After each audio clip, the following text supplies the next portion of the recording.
तो साथियों आज फाइनली अपन इस चैप्टर को ख़त्म कर रहे हैं, अलविदा बोलने वाले हैं। तो सबसे पहले मैं आपको एक छोटा सा टॉपिक बता रहा हूँ जो कि क्या है, हमारा पादपों में उत्सर्जन। छोटा सा एक पैराग्राफ लिखा हुआ है किताब में, मैं आपको क्रक्स बता दूंगा, वही लिखना है अगर एग्जाम में क्वेश्चन आता है तो, वैसे आता नहीं है।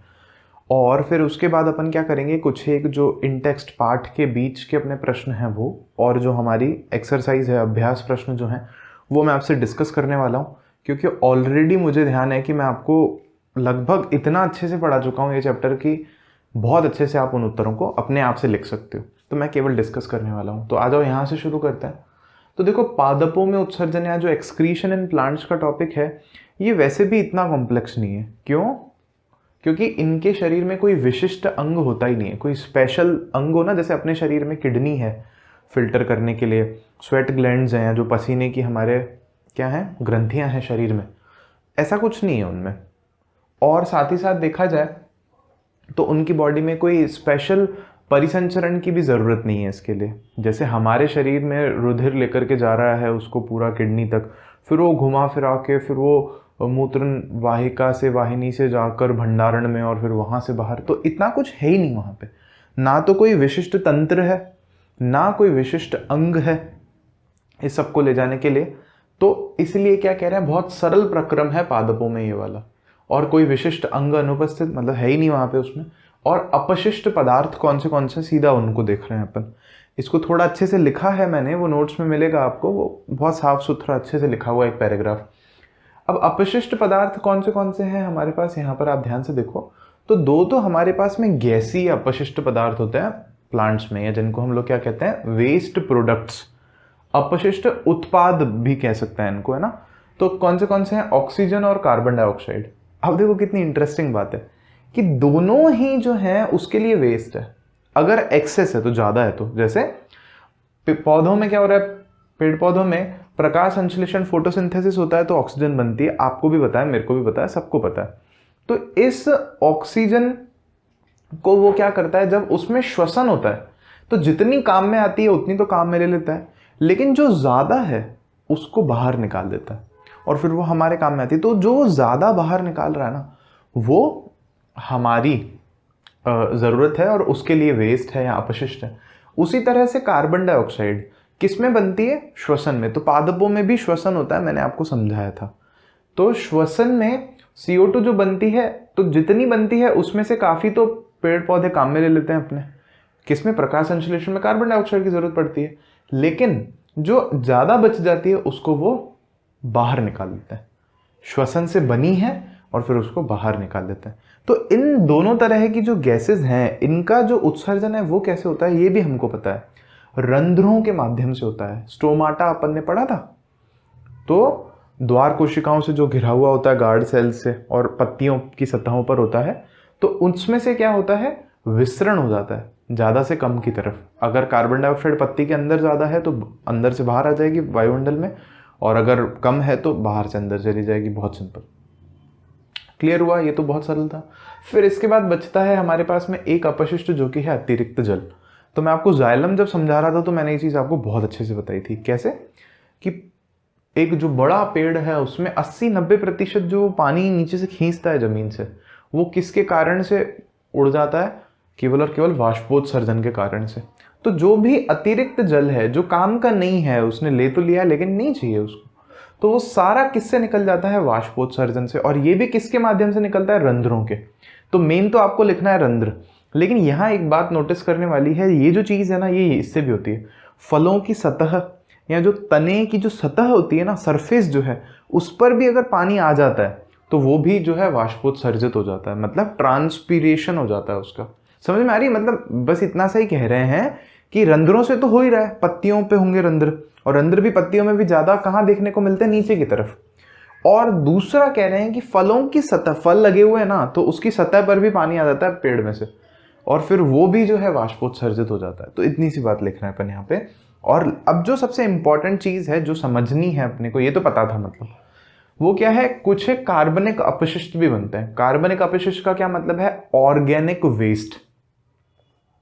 तो वो कौन से हैं, अब ये नाम ना इंग्लिश के हैं, रेजिन, लेटेक्स, टेनिन, मैंने ढूंढे भी हिंदी में मिले नहीं। जैसे एक था रेजिन को हिंदी में राल बोलते हैं, लेटेक्स और टेनिन को क्या बोलते हैं मुझे नहीं पता किताबों में भी आजकल तो क्या करते हैं, ऐसे ही लिख देते हैं लेटेक्स और टेनिन, हिंदी में भी और इंग्लिश में भी। इंग्लिश में बस स्पेलिंग इंग्लिश में है, और गोंद को हम लोग इंग्लिश में बोलते हैं गम। तो इनमें से ये दोनों चीजें जो है ना, रेजिन और गोंद, इससे तो आप भी बखूबी वाकिफ होके समझना कैसे। गोंद जो है वो तो आपने ही पेड़ों में लगती हुई देखी होगी, लोग इकट्ठा भी करते हैं उसको। और रेजिन जो है, राल जो है, वो भी अगर आप नेट पे ढूंढोगे तो आपको पेड़ों की फोटो दिख जाएगी जिसमें से पूरा का पूरा ऐसा रेजिन निकलती है। और इसका जो उपयोग है बहुत ज़्यादा जगहों पर होता है, बहुत ही अच्छा अडहेसिव होता है, मतलब चिपकाने की चीज़ बनानी हो कुछ अगर अपने को। या उसके अलावा ये जो राल है ये परफ्यूम वगैरह जो है ना, खुशबू वाला अगर कुछ बनाते हैं तो उसमें भी काम में लेते हैं लोग। और बाकी लेटेक्स और टेनिन का क्या काम है ये आप खुद ढूंढना, मैंने भी नहीं ढूंढा ठीक है, इतना डिटेल में नहीं गया मैं। और भी इसके अलावा कार्बनिक अपशिष्ट होते हैं, लेकिन इतने भी अगर आप एग्जाम्पल ध्यान रखते हो तो ठीक है। और आदि इसीलिए लिखा है अपन ने कि हाँ और भी होते हैं, छोड़ो। अब ये कहाँ इकट्ठे होते हैं, तो ये इकट्ठे होते हैं, संचय होते हैं कहाँ पर, भिन्न भिन्न अंगों में, पादप के शरीर के भिन्न भिन्न अंगों में इकट्ठे होते हैं। वो अंग कौन से हैं, तो तनों में हो सकता है, स्टेम में, छाल, छाल मतलब बार्क होती है ना, बार्क बाहर जैसे नीम की छाल होती है अपने पास में, ऐसे अलग अलग छाल होती है उसमें इकट्ठे होते हैं। पत्तियां हैं तो अलग अलग पत्ती, नहीं पत्ती कोई खराब हो जाती है तो टूट के अलग हो जाती है। तो पेड़ पौधे बहुत होशियार होते हैं, तो देखते हैं जो पत्ती खराब हो रही है ना, सारा कचरा जो है ना अपना उसमें भेज देते हैं, फिर वो पत्ती जब गिरेगी तो टूट जाएगी, खत्म, बाहर चला जाएगा सब कुछ। और उत्सर्जन कैसे हो रहा है, तो जो संचय अंग हैं, मतलब जिन अंगों में ये पदार्थ संचयित हुए हैं उन अंगों को शरीर से अलग कर देता है, मतलब उनका क्षय कर देता है। पेड़ पौधे उसको त्याग देते हैं तो उनको इन अपशिष्ट पदार्थों से छुटकारा मिल जाता है। तो देखो, अब अगर आप चाहो तो ये मान लेना कि ये होमवर्क है, मतलब इसको आपको अपनी भाषा में लिखना है, पूरे पूरे सेंटेंस करना है। जैसे पादपों में विशिष्ट अंग अनुपस्थित होते हैं, अतः उनके शरीर में जो उनके संरचना में यह प्रक्रम उत्सर्जन का बहुत ही सरल प्रक्रम होता है। ऐसे करके सेंटेंसेस बना देना। दो तरह के गैसीय उनमें अपशिष्ट पदार्थ होते हैं, नाम लिख दिया, कैसे बनते हैं, कैसे उत्सर्जन होता है। अतिरिक्त जल का कैसे उत्सर्जन होता है, कार्बनिक अपशिष्ट कौन से होते हैं, कहाँ एकत्रित होते हैं और कैसे संचय होता है। बस इतना बहुत है, मतलब मोर देन इनफ है। अब मैं आ रहा हूँ किताब पे, तो एक आध क्वेश्चन हो सकता है कि मैं भूल रहा हूँ, मैंने कहाँ तक डिस्कस किए हैं, लेकिन अभी मैं कंटिन्यू कर रहा हूँ पेज नंबर 122 से। ये जो मेरे पास एनसीईआरटी है उसमें मैं प्रश्न संख्या 3 से बात करना शुरू कर रहा हूँ। तो प्रश्न संख्या 3 है यहाँ पे, उच्च संगठित पादपों में वहन तंत्र के घटक क्या हैं। तो जो कॉम्प्लेक्स हैं, उच्च संगठित पादप जो हैं उनमें वहन तंत्र, तो वहन तंत्र में आपको बताया था जाइलम और फ्लोएम बताना, तो इसमें बस थोड़ा थोड़ा बता देना कि जाइलम और फ्लोएम का काम क्या क्या होता है, बस इतना सा। देखो, निर्भर कर रहा है कि प्रश्न कितने नंबर का है, फिर मैं आपको ये बात रिपीट करूंगा। 2 नंबर का है तो 5-6 लाइन में खत्म कर दो, 5 नंबर का है तो फिर जितना आता है लिखो। तो फिर वो जाइलम और फ्लोएम के बारे में जितना पढ़े ना अपन सब लिख करके आ जाओ, ये चीज। तो ये एग्जाम में ध्यान रखना आप। पादप में जल और खनिज लवण का वहन कैसे होता है, तो जल और खनिज लवण कौन लेके जाता है, जाइलम लेके जाता है। और जाइलम को अपन डिटेल में एक वीडियो पढ़े हैं उस पर पूरा का पूरा, तो समराइज करके भी लिख सकते हो चाहो तो, कि जो मूल दाब है, जो ससंजक असंजक बल है और जो वाष्पोत्सर्जन की प्रक्रिया है, वो जो है जाइलम में जल के प्रवाह को सुचारू रूप से बनाए रखते हैं, ऐसे करके लिख सकते हो। फिर उसके बाद एक क्वेश्चन है हमारे पास में, पादप में भोजन का स्थानांतरण कैसे होता है। आप देखो, ये भी अपन पूरा वीडियो ही बना चुके हैं इस पर, ठीक है, प्लेलिस्ट चल ही रही है, ये जैव प्रक्रम वाली 20 वीडियोस हो गए हैं, या आज आखिरी वीडियो है 20वां, तो इसमें आप पीछे जाके देख सकते हो। और वो फिर फ्लोएम लेके जाता है, और फ्लोएम में कैसे जाता है वो पूरा हमने समझा। तो अब बस डिपेंड कर रहा है कि क्वेश्चन 1 नंबर का आता है कि 2 नंबर का आता है कि 3 नंबर का आता है, फिर जितना आता है उसके हिसाब से आपको उसको बता के आना है। फिर अपन आ रहे हैं पेज नंबर 124 पे। यहाँ आप नोटिस करोगे पहला क्वेश्चन है वृक्काणु या नेफ्रॉन जिसको बोल रहे हैं, कि रचना तथा क्रियाविधि का वर्णन कीजिए। अब फिर देखो, इस पे अपन ने जस्ट इससे पहले के पहले वाला वीडियो जो है उसमें पूरा ही लिया है, नेफ्रॉन को ही लिया है, उसमें अपन ने बनाना सीखा है और 3 जो चरण हैं वो बताएं। तो देखो, इसने वही क्वेश्चन पूछा है कि रचना कैसी है, संरचना या रचना तथा क्रियाविधि का वर्णन कीजिए। तो संरचना अगर आपको बतानी है तो ड्रॉ करना पड़ेगा, ये बात हमेशा ध्यान रखना। संरचना बता रहे हो और अगर ड्रॉ कर सकते हो, चित्र बना सकते हो तो वो बेस्ट है। मतलब चित्र बना दो, फिर लिख दो कि चित्रानुसार ये होता है, ये होता है, ये होता है, हो गई संरचना 3 लाइन में। फिर आपको उसकी क्रियाविधि बतानी है। तो क्रियाविधि अपन ने एक पैराग्राफ ही था पिछले से पिछले वीडियो में, आखिरी में पूरा का पूरा, और फिर उसके बाद में जो है 3 स्टेप्स भी बताए थे मैंने आपको। दूसरा है उत्सर्जी उत्पाद से छुटकारा पाने के लिए पादप किन विधियों का उपयोग करते हैं। तो ये अभी पढ़ा है अपन ने, है ना, पादप जो है किन विधियों का उपयोग करते हैं। तो देखो अपन ने यहाँ तो क्या पढ़ा है, वाष्पोत्सर्जन पढ़ा है, या उसके अलावा अपन ने यहाँ पर पढ़ा है विसरण का पढ़ा है, और यहाँ पर हमने पढ़ा है विभिन्न जो अंग हैं उनका वो क्षय कर देते हैं। तो ये विधियाँ हो गई सिंपल, या पूरा एक्सप्लेन भी कर सकते हैं इसको अपन। मूत्र बनाने की मात्रा का नियमन किस प्रकार होता है, ये इंटरेस्टिंग क्वेश्चन है। देखो यहाँ पे तो मूत्र, इसका मैं आपको थोड़ा सा डिटेल्ड आंसर दे देता हूँ, फिर आपको जैसा सही लगे वैसे लिख लेना। हमारी किताब में लिखा हुआ है कि मूत्र में जल की मात्रा व वर्जित जो पदार्थ है ना, वर्ज्य पदार्थ हैं, उनकी मात्रा, ये दोनों बातें इन दोनों बातों पर निर्भर करता है कि मूत्र जो है वो ज़्यादा बनेगा या कम बनेगा, मतलब मात्रा ज़्यादा होगी कि कम होगी। जैसे अगर हम पानी बहुत ज़्यादा पीते हैं, सरल शब्दों में हम ऐसे समझें, तो मूत्र भी ज़्यादा आता है, लेकिन अगर कम पियेंगे तो कम आएगा।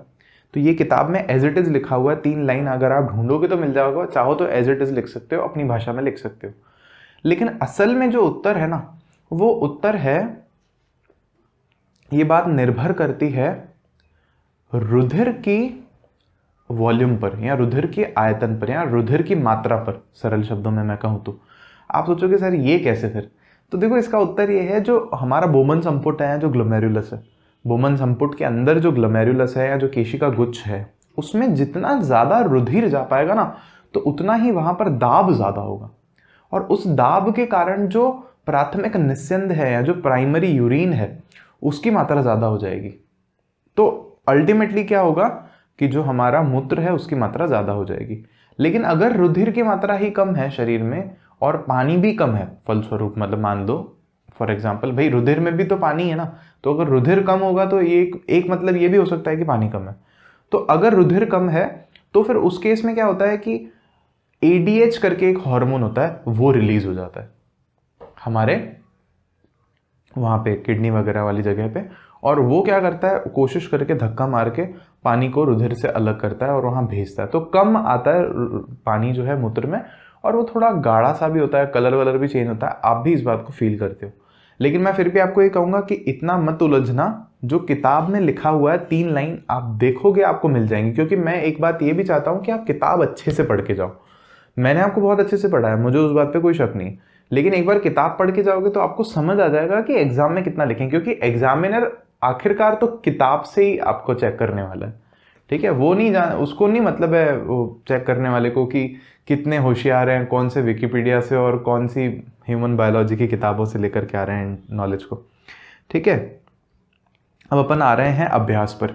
तो अभ्यास में शुरू में तो 4 हमारे पास क्या दे रखे हैं, ऑब्जेक्टिव। इतने सरल हैं कि आप तो हंस के उल्टे हो जाओगे।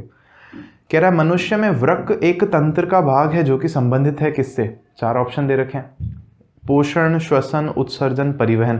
तो बहुत सरल सा उत्तर हो गया, उत्सर्जन से संबंधित है, खत्म। दूसरे प्रश्न में पूछा है पादप में जाइलम उत्तरदायी है। जाइलम क्या करता है, तो जल का वहन करता है, खत्म। तीसरा क्या है, स्वपोषी पोषण के लिए क्या क्या आवश्यक है, क्या क्या ऑप्शन दे रखे हैं, कार्बन डाइऑक्साइड, क्लोरोफिल, सूर्य का प्रकाश। फिर कह रहा है उपरोक्त सभी, तो उपरोक्त सभी आंसर हो गया इसका भी। चौथा है पायरुवेट के विखंडन से यह कार्बन डाइऑक्साइड, जल तथा ऊर्जा देता है, और यह क्रिया होती है, कहाँ पर होती है, पायरुवेट का टूटना और क्या क्या बनना, जल बनना, कार्बन डाइऑक्साइड बनना और ऑक्सीजन बनना, ये हमारे शरीर में हो रहा है, आप नोटिस करोगे तो। और ये जो चीज़ होती है ये होती है माइटोकॉन्ड्रिया में। ग्लूकोज से पायरुवेट का बनना तो होता है कोशिका द्रव्य में, लेकिन पायरुवेट से इन चीज़ों में टूटना होता है हमारे शरीर में, कहाँ पर, माइटोकॉन्ड्रिया में। तो इसका उत्तर है माइटोकॉन्ड्रिया में। अब है डिस्क्रिप्टिव जो क्वेश्चन है वो सुनो। 5वां क्वेश्चन है हमारे शरीर में वसा का पाचन कैसे होता है, यह प्रक्रम कहाँ होता है। तो सुनो, देखो छोटे जो बच्चे होते हैं ना, उनमें वसा का पाचन आमाशय में भी होता है और छोटी आंत में भी होता है, लेकिन हम लोगों में ऐसा नहीं होता, और वो जो होता है वो भी बहुत अच्छे से नहीं होता। तो समझना कहाँ हो रहा है, जैसे ही जो वसा है वो प्रवेश करती है छोटी आंत में। तो वहाँ हमने पढ़ा था, जिसको हम क्षुद्रांत्र बोल रहे थे, वहाँ पे छोटी आंत में यकृत से और अग्न्याशय से रस आता है। तो यकृत से जो बाइल आ रहा था ना, जिसको हम लोग कह रहे थे, तो वो क्या करता है, वसा का इमल्सीकरण कर देता है, छोटी छोटी छोटी गोलिकाओं में उसको तोड़ देता है। और फिर जो अग्न्याशय से रस आता है वो उस पर काम करता है। अग्न्याशय एक लाइपेज बोलते हैं जिसको, वो इसको तोड़ने का और आगे काम करता है वसा को। और अंततः जो छोटी आंत में हमने पढ़ा था कि दीवारों में ग्रंथियां होती है, वो जो ग्रंथियां हैं उनमें से कोई रस आता है और वो फाइनली क्या करता है, वसा को तोड़ करके वसा अम्ल, फैटी एसिड और ग्लिसरॉल में शायद बदल देता है। एक बार चेक कर लेना। तो ये हमारा उत्तर होगा कि पूरा जो हो रहा है डाइजेशन वो हो तो रहा है छोटी आंत में, या जिसको क्षुद्रांत्र बोल रहे हैं अपन। क्लियर है ये बात? तो ये लिखना है आपको अपने आप से। और ये कहाँ होता है बता ही दिया अपन ने, कैसे होता है, कहाँ होता है। छठा क्वेश्चन है हमारे पास में, भोजन के पाचन में लार की क्या भूमिका है? बहुत सिंपल है। तो भोजन के पाचन में लार 2-3 पॉइंट्स बना करके लिख सकते हो। मैंने तो बहुत डिटेल में बताया वीडियो, अगर आप जाके देखोगे तो दूसरा या तीसरा वीडियो होगा, चौथा शायद, कि लार में एक तो क्या है, लार एमाइलेज एंजाइम है और वो क्या कर रहा है, जो भी हम बाहर से पेड़ पौधों का या कुछ ऐसा गेहूं वगैरह का खा रहे हैं तो उसमें मंड होता है, तो मंड को तोड़ देता है किसमें, शर्करा में। माल्टोज अपन ने पढ़ा भी था। यहीं पे जो है डाइजेशन जो शुरू हो जाता है, पाचन शुरू हो जाता है मुंह में। और दूसरा फिर क्या है, इसके अलावा जो लार है भोजन को थोड़ा सा क्या बोलना चाहिए, लसलसा कह सकते हैं क्या, या क्या कहना चाहिए, थोड़ा सा स्लिपरी बनाती है ना, सॉफ्ट बनाती है, मुलायम बना देती है, ताकि वो आराम से नीचे जाए। नहीं तो मैंने आपको बताया था, कोई अगर आप पापड़ जैसी चीज़ खा लो और अगर लार नहीं हो तो हो सकता है कि जो हमारी ये जो ईसोफेगस है, या जो क्या नाम था यार इसका ईसोफेगस तो इंग्लिश में था ना, मतलब भोजन की जो नलिका है ये वाली, इसको काट भी सकती है पूरा का पूरा। तो ये मैंने आपको बताया था 2। और फिर इसके अलावा आप लिख सकते हो, लार जो है भोजन को मिक्स करने में भी सहायता करती है और नीचे तक ले जाने में भी सहायता करती है, बस ये लिख सकते हो। फिर उसके बाद है हमारे पास में, स्वपोषी पोषण के लिए आवश्यक परिस्थितियां कौन सी हैं और उसके उपोत्पाद क्या हैं। तो कह रहा है स्वपोषी पोषण के लिए आवश्यक परिस्थितियां बताओ पहले तो आवश्यक परिस्थिति का मतलब है कि क्या क्या चीजें जरूरी है, कैसा कंडीशन जरूरी है। तो आप इसको बोल दो कि भाई सबसे पहले सूर्य के प्रकाश की उपस्थिति होनी चाहिए वहां पे, या आर्टिफिशियल प्रकाश भी हो सकता है, प्रकाश भी लिख सकते हो केवल। फिर दूसरा जल उपलब्ध होना चाहिए, तीसरा क्लोरोफिल उपलब्ध होना चाहिए, तो काम जो है इसका हो जाएगा। उसके अलावा भी मिनरल्स वगैरह जो है वो तो होनी ही चाहिए, है ना, मृदा से जो पेड़ पौधों को मिनरल्स वगैरह मिलते हैं वो चीज़ें। फिर इसने बोला उपोत्पाद क्या है, बनता क्या क्या है उससे, तो आप बोलोगे भाई सिंपल है, ग्लूकोज बनता है उससे, ऑक्सीजन बनती है उससे, बस इतना लिख दोगे तो अपना काम हो जाएगा।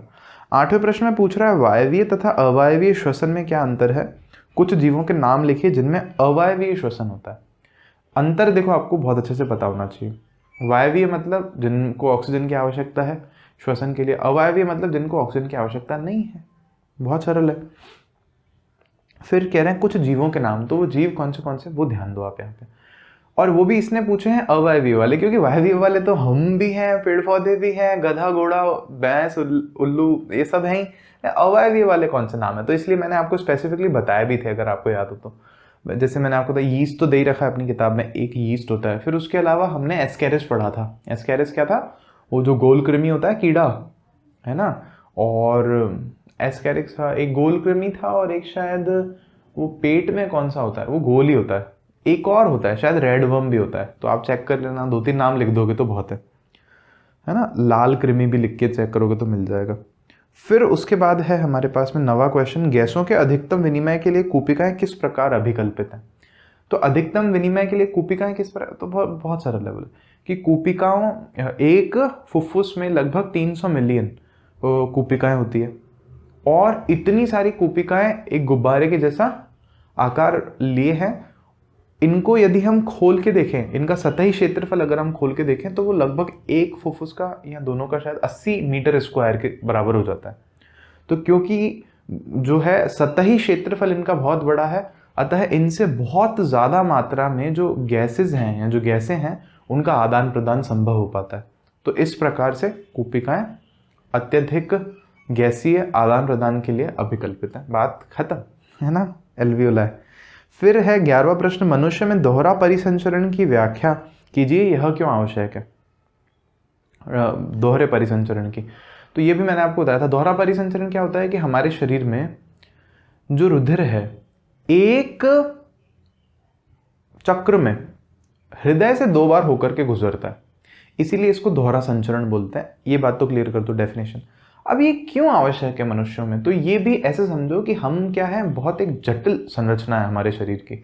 और हम कैसे हैं, हम हैं वार्म ब्लडेड एनिमल्स, मतलब हमारा जो शरीर है उसका तापमान समान रहता है, समतापी जो है। और वो कैसे, क्योंकि बदल नहीं सकते ना, मतलब जैसे बाहर अगर ठंडक भी हो रही है, अभी जैसे ठंड आने वाली है, तो भी हमारा शरीर क्या करता है, अपना तापमान बना के रखता है जितना होना चाहिए। तो उसके लिए फिर क्या है कि शरीर को ऊर्जा की बहुत ज़्यादा आवश्यकता होती है। और उसके अलावा भी देखें तो हमारा शरीर जटिल है, मस्तिष्क है हमारे पास में, इतनी विकसित आंखें हैं, हाथ पैर हैं, बोलने के लिए यंत्र है हमारे मुंह में। तो इन सबको भी ऊर्जा बहुत ज़्यादा मात्रा में चाहिए, पहली बात। और दूसरा, क्योंकि हम कैसे हैं, वार्म ब्लडेड हैं, इसके लिए हमको बहुत ज़्यादा ऊर्जा चाहिए। तो इसीलिए हमारे शरीर में जो फुफ्फुस हैं उनका अलग तरह से संरचना बनी हुई है, जो कि क्या करते हैं, ऑक्सीजन देते हैं रुधिर को और कार्बन डाइऑक्साइड निकालते हैं। तो ऐसी व्यवस्था होने के कारण हमारे शरीर की जो संरचना है वो कैसी है, दोहरे परिसंचरण वाली। आप मतलब अपनी भाषा का उपयोग कर रहे हैं यार, हिंदी में तो हम सोचते ही है ना, तो हम लिख सकते हैं खुद से। मैं केवल समझा रहा हूं, एक एक चीज मैं घुट्टी बना के तो नहीं पिला सकता, लिखना आपको खुद को। अच्छा, एक क्वेश्चन मैं खा गया था बीच में, मैंने 11th पढ़ दिया था, अब मैं 10th वापस बोल रहा हूँ। हमारे शरीर में हीमोग्लोबिन की कमी का क्या परिणाम हो सकते हैं। तो हीमोग्लोबिन की कमी से, वैसे ये टॉपिक मैं लूँगा जनन वाले टॉपिक में लेना था मेरे को, चलो मैं अभी बता देता हूँ आपको। हीमोग्लोबिन की कमी से एक स्थिति होती है हमारे शरीर में, इसको बीमारी कह सकते हो आप, इसका नाम है एनीमिया। और आपको जान के ये बहुत ही हैरानी होगी कि हमारे भारतवर्ष में आज भी लगभग जो आधी महिलाएं हैं ना, जैसे हमारी जो माता जी हैं, भाभी हो सकते हैं, बड़ी बहन हो सकते हैं, ऐसे जो भी हैं, आंटी हो सकते हैं, जो भी माता बनती हैं, गर्भवती होती हैं, जिनके बच्चा होता है, उनमें से लगभग आधी से भी ज़्यादा को एनीमिया है। एनीमिया है क्या, बहुत सरल है। हीमोग्लोबिन कम होने से एक बीमारी, एक स्थिति बनती है जिसको बोलते हैं एनीमिया। अब क्या होगा एनीमिया में, वो समझने की कोशिश करो।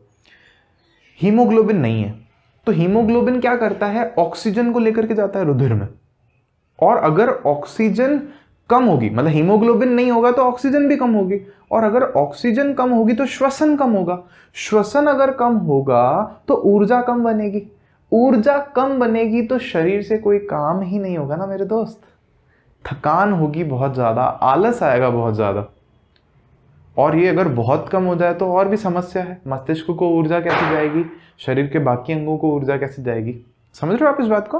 तो हमें क्या लिखना है कि एनीमिया नामक बीमारी हो सकती है, और इसमें क्या होता है, ऑक्सीजन की कमी के कारण शरीर में थकान, आलस व अन्य समस्याएं उत्पन्न होती हैं। खत्म।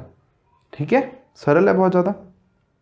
फिर उसके बाद है हमारे पास में 12वां क्वेश्चन, जाइलम तथा फ्लोएम में पदार्थों के वहन में क्या अंतर है। जो पढ़ा है ना जाइलम फ्लोएम के बारे में, एक टेबल बनाओ, एक तरफ लिखो जाइलम, एक तरफ लिखो फ्लोएम, सारा अंतर लिख दो कि इसमें एक दिशा में होता है, इसमें दोनों दिशाओं में वहन होता है, इसमें जल और जो है मिनरल्स का वहन होता है, और वहाँ पे जो है हमारे पास में भोज्य पदार्थों का वहन होता है। ये फिर जो भी हमने पढ़ा है, जितना आप लिखना चाहते हो, क्योंकि यहाँ अभी तक तो लिखा नहीं ना कितने नंबर का, आप तो 5 नंबर के हिसाब से एक पेपर अपना तैयार रखो। 2 नंबर का आता है तो 2-3 वहाँ पे अंतर लिख करके आ जाना।